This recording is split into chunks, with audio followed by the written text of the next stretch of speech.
प्रहार में आप सबका स्वागत है। झारखंड के मुख्यमंत्री की गिरफ्तारी हो गई है। झारखंड में नए मुख्यमंत्री की बात चल रही है। सरकार ने कहा है कि सरकार थोड़ी देर के लिए नहीं बनेगी। अब किस सरकार ने कहा? गवर्नर साहब के पास मामला पड़ा हुआ है और जेएमएम के एक नेता का चयन हो गया है कि वही हमारे मुख्यमंत्री होंगे। लेकिन मुख्यमंत्री होने के बाद भी या होंगे कि नहीं, इस सब पर फैसला भारतीय जनता पार्टी की केंद्र की सरकार करेगी। मतलब यह हुआ कि झारखंड पर बहुत पैनी नजर भारतीय जनता पार्टी की है। लेकिन हैरानी की बात यह है कि यह पैनी नजर है क्यों? 12 में से 14 सीट में से 12 सीट भारतीय जनता पार्टी और आजसू के पास लोकसभा में है। जेएमएम के पास एक, कांग्रेस के पास एक। सरकार के खिलाफ हो सकता है एंटी इनकम्बेंसी भी हो, या सरकार को इस बात का डर सता रहा है कि लोकसभा में बातें तो बड़ी बड़ी हम कर रहे हैं, लेकिन कहीं ग्राउंड पर हमारे सांसदों के खिलाफ तो एंटी इनकम्बेंसी नहीं है। क्या इसका खेल चल रहा है? लेकिन इस सब के बीच ये कह देना कि हेमंत सोरेन जी पाक साफ हैं, ये 100% झूठ होगा। वो भी पाक साफ नहीं है। आज इसी मुद्दे पर बात करेंगे कि खेल फंस कहां रहा है। जाने माने पत्रकार अखिलेश अखिल जी से बहुत स्वागत है। अखिलेश भाई आपका प्रहार में।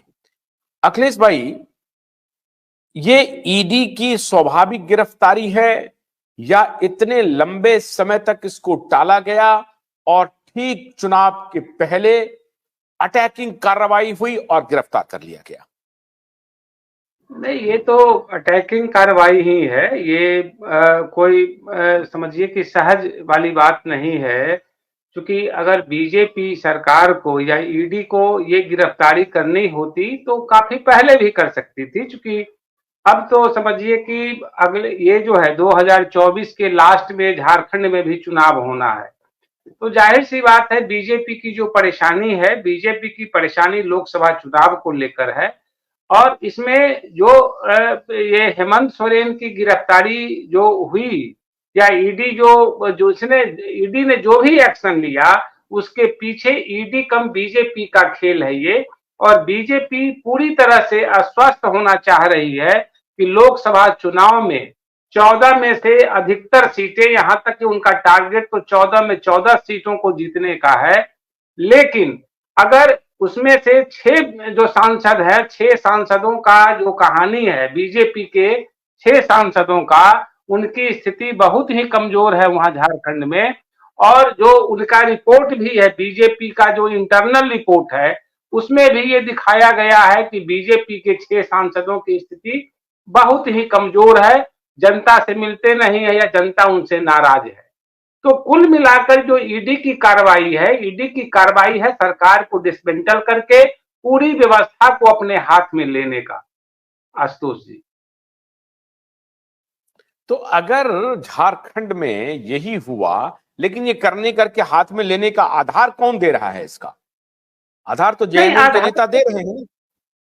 हाँ, ये जो है ना, देखिए, देश में ऐसा कोई नेता नहीं है, ये आप भी भली भांति जानते हैं कि देश में ऐसा बहुत कम ही मुख्यमंत्री होंगे या देश के कोई बड़े नेता होंगे जो भ्रष्टाचार मुक्त हो, जो दागदार नहीं हो। कोई ना कोई दाग किसी न किसी पर लगे ही होते हैं। लेकिन जिस जमीन घोटाले को लेकर हेमंत सोरेन को घेरा जा रहा है, इसमें अगर गिरफ्तारी की बात जो हुई, तो ये बातें पहले भी हो सकती थी। जमीन घोटाला कोई आज का तो है नहीं, बहुत पहले का है। तो ये अभी की गिरफ्तारी क्यों, आज की गिरफ्तारी क्यों, बहुत बड़ा सवाल यही है। क्योंकि इसके पीछे का की जो राजनीति बीजेपी की है, देखिए, राहुल गांधी न्याय यात्रा पर निकले हुए हैं। बिहार पहुंचने से पहले इंडिया गठबंधन में सेंध लगी और नीतीश कुमार एनडीए में चले गए।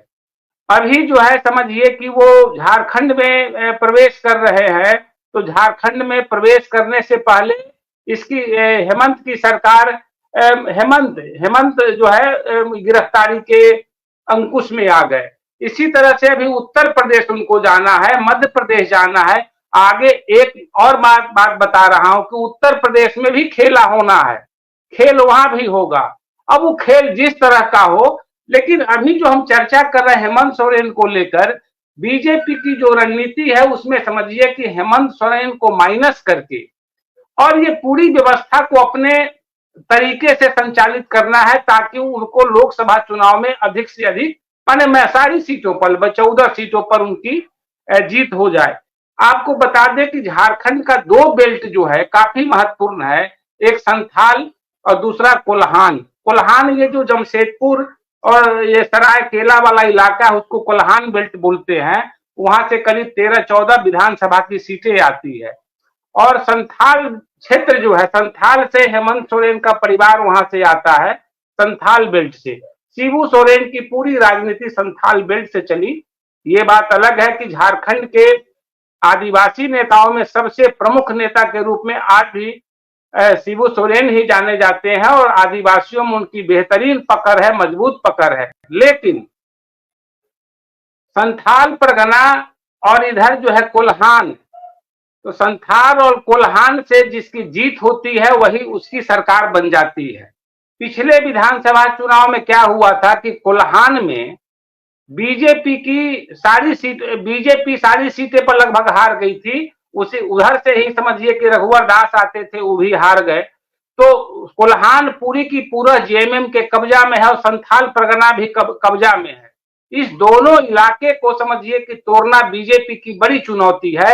अगर बीजेपी अभी की कार्रवाई से, जो जिस तरह से कार्रवाई ईडी के जरिए की जा रही है, अगर अभी की कार्रवाई से वो जेएमएम को कमजोर कर पाती है, तो जाहिर सी बात है कि बीजेपी को आगामी लोकसभा चुनाव में उसको बढ़त मिल सकती है। वैसे भी समझिए कि 2019 के लोकसभा चुनाव में बीजेपी को 12-13 सीटें वहां से मिल गई थी। और सबसे बड़ी चीज है कि अब वो 14 सीटों पर उनका जो है समझिए कि उनकी नजर है। लेकिन सबसे बड़ी चीज इसमें क्या है कि बीजेपी जो एक्शन कर रही है, क्या उसका लाभ उसको लोकसभा में मिलेगा? अभी ये कहना माने जल्दीबाजी होगी कि इसका लाभ बीजेपी को मिल जाएगा। बीजेपी कुल मिलाकर अभी क्या है कि जेएमएम को बहुत पहले से तोड़ना चाहती थी, कांग्रेस को भी बहुत पहले से तोड़ना चाहती थी, कई बार ऑपरेशन भी चलाए गए, लेकिन न वो कांग्रेस टूट पाई न जेएमएम टूट पाई। अब आप ही बताइए, अगर जेएमएम जिस तरह से मुख्यमंत्री की गिरफ्तारी हुई या ईडी के शिकंजे में उनको फंसाया गया, क्या अगर ये हेमंत सोरेन उनके कब्जे में आ जाता, माने उनके तरफ चले जाते, एनडीए में चले जाते, तो ये कार्रवाई आज होती क्या? इसलिए इस कार्रवाई के पीछे कहीं न कहीं राजनीति खेल है। और राजनीति खेल यही है कि विपक्ष को इतना कमजोर कर दो, धराशायी कर दो कि बीजेपी की राह आसान हो जाए। भोलानाथ का ब्रश कटर एक बैटरी से चलने वाली मशीन है जिसका चार्जिंग समय 3.5 घंटे है। इसे हम 6 से 8 घंटे बिना रुके चला सकते हैं। एक बार चार्ज करने पर ये 16,000 स्क्वायर फीट गेहूं, चावल, बजरा, जोबर के खेत काट सकता है, जबकि इसी कार्य को पेट्रोल ब्रश कटर 1,000 रुपए पेट्रोल का खर्चा करता है।